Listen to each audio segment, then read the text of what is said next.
Hi, Facebook friends.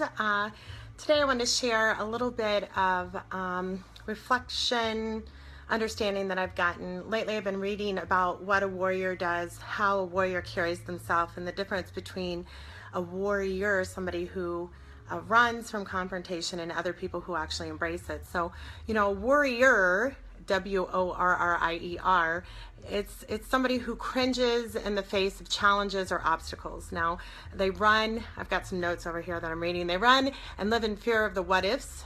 They don't believe in their own ability to overcome obstacles. And warriors focus on all the possibilities of all the things that can go wrong, therefore never really ever taking any action. A warrior knows even in defeat they'll learn something. Now, a warrior, on the other hand, you guys might see my cats running around back here because the door's open and they're going a little, they're warriors too. A warrior, W-A-R-R-I-O-R. Now, they've established a solid base before they needed it. They did their homework. They've practiced. They've paid their dues. They've dedicated their lives to being prepared for any obstacle or battle that comes along the way, long before it was needed. They prefer peace, but they will try to find a way around any obstacle. If it's not possible to go around it, then they're going to try to go over it. And if they can't go over it, then they'll go under it. But they won't back down. If they need to, they will go through an obstacle, making sure that they talk the talk and they walk the walk. So there's a lot of people in the world today who will claim to be people like this, but the true measure is when the actions match the words. And so when people just talk the talk and it comes time to walk the walk, really you have to watch their actions, because a true warrior's actions will match their words every single time. A warrior's patient, and they know that the right timing will be coming. And a warrior takes the time to reflect and learn how to handle obstacles differently. So if they have made a mistake, they're going to sit there and they're going to take their part of it, and they're going to learn to do it differently the next time. Now, I listen to a lot of Les Brown lately. He's great energy. If you don't know who he is, go look on YouTube. He's got amazing stuff. And the difference between a warrior who runs and a warrior who stands their ground, Les Brown says it's a thermostat or a thermometer. A thermostat would be your warrior, somebody who runs. They're going to react to the things that happen to them in life. They're going to kick on when they need to. But a thermometer actually is the one who sets the temperature. They're the ones who set the tone that everybody else is watching, and that's what a true warrior does. I was listening to Norman Vincent Peale. He's got a great book out there, and he has a story in it that I'd like to share with you, and it's called The Obstacle Man. And I let you guys tell me which one's the warrior that will stand and face an obstacle and which one will back down from it. So just listen while I read this. It took me a little bit of time to type this up too, so appreciate it, okay? The Obstacle Man worked in a very large creative organization. He received this name because no matter what suggestion was advanced, his mind instantly latched on to all the possible obstacles in connection with it.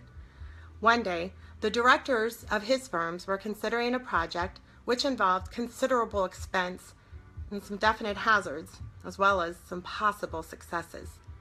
In a discussion of the ventures, the obstacle man would frequently say, "Just a moment, let's consider the obstacles involved." We all know those people, don't we? Now, present at this meeting was another man who said very little, but who was greatly respected by his colleagues for his abilities and his achievements. After listening to the obstacle man's litany of objections, he finally asked, "Why do you constantly emphasize the obstacles in this proposition instead of the possibilities?" And the obstacle man responded, "To be intelligent, one must always be realistic. And it is a fact that there are definite problems with this project. What attitude would you take towards these obstacles, may I ask?" The other man unhesitatingly replied, "What attitude would I take towards these obstacles? Why, I would just remove them. That's all. And then I would forget them." "What?" said the obstacle man. "That's easier said than done. You say you would remove them and then forget them. May I ask if you have any technique for doing this that the rest of us have never discovered?" A slow smile came over the face of the other man, and he said, "Son, I've spent my entire life removing obstacles, and I never saw one yet that couldn't be removed, provided you had enough faith and guts and were willing to work. Since you want to know how it's done, I'll show you." He then reached into his pocket and took out a card out of his wallet. He shoved the card across the table and said, "There, read it. That's my formula. And don't give me a song and dance about how it won't work either. I know better from experience." The obstacle man picked up the card and with a strange look on his face read the words to himself.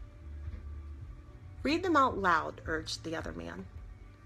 In a slow, dubious voice he read, "I can do all things through Christ who strengthens me." The owner of the card put it back in his wallet and said, "I've lived a long time and faced a lot of difficulties, but there is power in those words, actual power, and with it, you can remove any obstacle." He said this with confidence, and everyone knew he meant it. He was, in fact, a remarkable man who had overcome many odds, and his successful track record spoke for itself. His positive attitude, plus the fact that he was not in any sense holier than thou, made his words more convincing to the men around the table.